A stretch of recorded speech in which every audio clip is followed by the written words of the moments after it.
পিছনে যে মুখাকৃতি এটির মাধ্যমে স্বৈরাচার অনেক ভয়ঙ্কর রূপে ফিরে এসেছে। যেহেতু আমরা বাংলাদেশে বসবাস করি সেহেতু আমরা বাংলাদেশি, বাংলা ভাষায় কথা বললেই যে বাঙালি হবে বা বাংলাদেশি হবে এমন না। যারা আদিবাসী আছে বা যারা অন্য ভাষাভাষী আছে তারাও বাংলা ভাষা শিখতেছে। আমরা বাংলাদেশি হয়ে আমরা ইংরেজি শিখতেছি, কেউ জাপানি শিখতেছে, কেউ কোরিয়ান শিখতেছে, প্রয়োজনে তাগিদে শিখতেছে। তো ভাষাগত যে পার্থক্যটা বা জাতিগত যে পার্থক্যটা বাংলাদেশে বসবাস করে আসলে পার্থক্যটা খুব বেশি মুখ্য না। আমরা সবাই বাংলাদেশে বাস করতেছি মানে সবাই আমরা বাংলাদেশি। উদযাপন বলতে কিছুক্ষণ আগেই আসা হয়েছে, টুকটাক ঘুরে দেখতেছি, রমনাতে গেছিলাম, এখানে আসলাম, চারপাশে সবাইকে দেখে ভালো লাগতেছে। কারণ যখন সবাই বিভিন্ন কালারফুল জামা কাপড় পরে বা রঙের মধ্যে থাকে, অনেক রকমের রঙের মধ্যে থাকে, তখন মানুষের মনে এমনিতেই ভালো থাকে। তো যেহেতু চারপাশে এত রঙের উৎসব চলতেছে তো অবশ্যই ভালো লাগতেছে, as like a colour festival.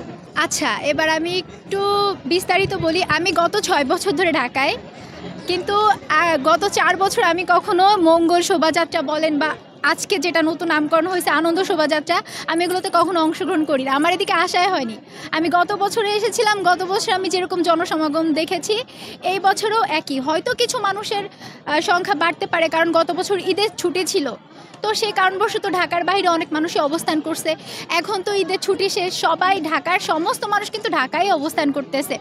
R 14ই April কিন্তু সরকারি ছুটি, একটা ঐচ্ছিক ছুটি। তো ছুটির দিন সবাই চায় কোনো একটা অনুষ্ঠান বা কোনো একটা প্রোগ্রাম, কোনো একটা মেলা থাকলে সবাই কিন্তু তার সপরিবার নিয়ে ঘুরতে বেরোয়। তো এটা এমন না যে গত কয়েক বছরের তুলনায় এই বছর বা একটা রেভলিউশন বা গণ অভ্যুত্থানের কারণে এখানে লোকজনের সমাগম বেশি হয়েছে, এটা আমার মনে হয় না। এটা একটা আনন্দের দিন, ছুটির দিন, সবাই ছুটি পাইছে, সবাই তার পরিবার, হ্যাঁ সবাই তার পরিবার নিয়ে বের হয়েছে। এটা তো আসলে বাংলা বর্ষবরণ তো এমন না যে কোনো একটা নির্দিষ্ট জাতির জন্য এটা নির্ধারিত একটা অনুষ্ঠান, এটা সবার জন্য। দেখতে পাচ্ছি আসলে যে বিভিন্ন শ্রেণী পেশার মানুষ এটিকে উৎসবমুখর পরিবেশের মাধ্যমে উদযাপন করছে। বিগত দিনে আমাদের যেটি হতো, বিভিন্ন রাজনৈতিক কর্মী থেকে শুরু করে অনেক ব্যক্তিবর্গ একটি ভয়ের সংস্কৃতির মধ্যে থাকতেন।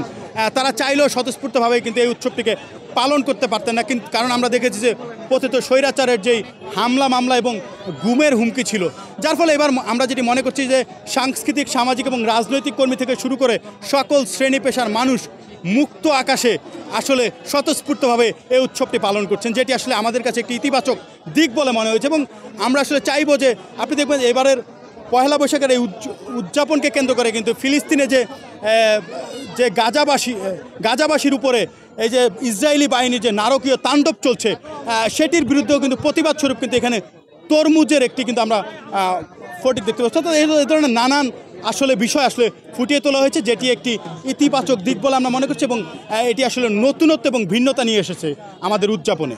বিগত দিনে আমরা বিভিন্ন জায়গা থেকে স্বৈরাচারের যারা দোসর ছিল তারা কিন্তু বলে আসছিল যে এই স্বৈরাচার আসলে অনেকভাবে ফিরে আসবে। তবে আমরা দেখলাম যে আমার পিছনে যে মুখাকৃতি এটির মাধ্যমে স্বৈরাচার অনেক ভয়ঙ্কর রূপে ফিরে এসেছে এবং তাকে কেন্দ্র করে মানুষ কিন্তু ছবি তোলার যে হিড়িক, এটির মাধ্যমে আসলে মানুষ একটি স্মৃতি রেখে দিতে চাচ্ছেন যে এই যে পতিত স্বৈরাচার, তার যে দমনপীড়ন ছিল মানুষের উপরে, তার প্রতি যে চাপা ক্ষোভ, সেটি কিন্তু মানুষ আজকে ব্যঙ্গাত্মকভাবে ছবি তুলে তাকে কিন্তু মানুষ উদযাপন করছে এবং ঘৃণাত্মকভাবে তাকে কিন্তু এই জাতি স্মরণ করছে বলে আমরা মনে করছি এই প্রতিকৃতিটির মাধ্যমে। এটি আসলে মানুষ উৎসবমুখর পরিবেশে ব্যঙ্গাত্মকভাবে উদযাপন করছে তার এই মুখাকৃতিটির সাথে ছবি তুলে ভিডিও করে, এবং এটির বিভিন্নভাবে আসলে মানুষ এই ঘৃণাস্তম্ভটিকে আসলে সংরক্ষণ করার চেষ্টা করছে বলে আমরা মনে করছি। আমি তো এটি সামনেই আছি এবং আমাদের তো ছবি ভিডিও সব কিছু চলমানই রয়েছে।